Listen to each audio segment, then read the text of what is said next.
Кулатов Кечей районундагы көп кабаттуу үйдүн тургундары мында үйлөрүнө жылуулук толук жетпей жатканын айтып чогулушкан. Алар буга чейин дагы жылуулук түтүктөрүн бир нече ирет оңдотушканы менен майнап чыкпай жатканын айтышууда.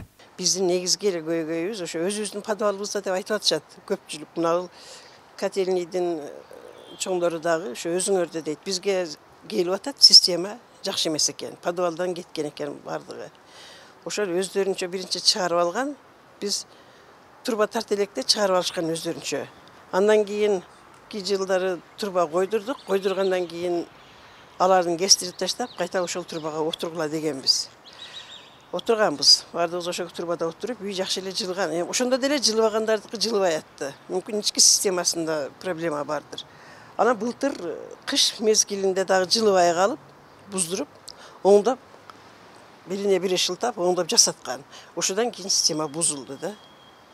Негизи ошол. Центральный магистралдан мыйзамсыз ушундай кылып оңго жакка мына жерде турган турбалар мыйзамсыз уланган. Ысык кайсыл жакка барып кайча кетишти. Ысык эмес, биз деле адашып кетип атабыз азыр таппай. Жөргөмүштүн желесинде уланып, ысык элге жылуу жакшы жетпей жатат. Кулатов Кечей шаарчасындагы жылуулук системасын көзөмөлдөгөн адис менен бирге көп кабаттуу үйдүн жер төлөөсүнө киргенибизде кээ бир тургундардын мынтип мыйзамсыз түтүктөрдү өткөрүп алганын көрдүк. Бул улаштырылган түтүктөрдөн улам башка жашоочуларга жылуулук жетпей калган. Крылого, сен немеге перемишкадан тартылбай, өз калагандай улана берген, ошон үчүн жылуулук жакшы бербейт. Кандай дейсиз?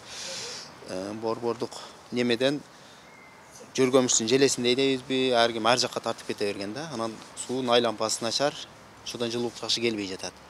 Эми сиздер эмне кыласыздар? Биз келип эми кээ бир алиги туура эмес улангандарды кыркып, тазалап анан беребиз жылуулукту. Ошондо ысыйт кээ бири. Буга чейин Ош жылуулук камсыздоо мекемеси аталган аймакка барып абалды текшерүүгө алышкан. Анда тургундарга жылуулук жакшы келиш үчүн жер төлөөдөгү эскириги жеткен түтүктөрдү өздөрү алмаштырыш керектигин айтышкан. Мындан сырткары мыйзамсыз тартылган түтүктөрдүн кыркыла турганын билдирип, эскертүү да беришкен экен.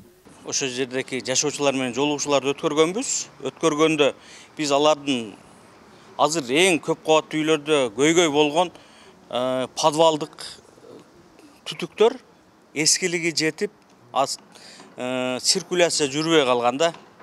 Анан биз аларга түшүндүрүп айтканбыз, сметасын түзүп бергенбиз. Силер ушул смета боюнча чогултуп, неме кылсаңыз, биз силердин подвалыңарды бекер жасап беребиз.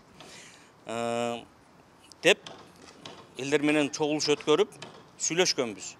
Бирок ошол эле маалда булар немени ошол кайдыгерлик кылыштыбы, эмне кылышты, ошо менен чогултушпай. Ош жылуулук камсыздоо мекемеси көп кабаттуу үйдүн жанына гана жылуулук системасын жеткирип бере алышат. Ал эми жер төлөөдөгү жылуулук түтүктөрүн тургундар өздөрү карашы керек.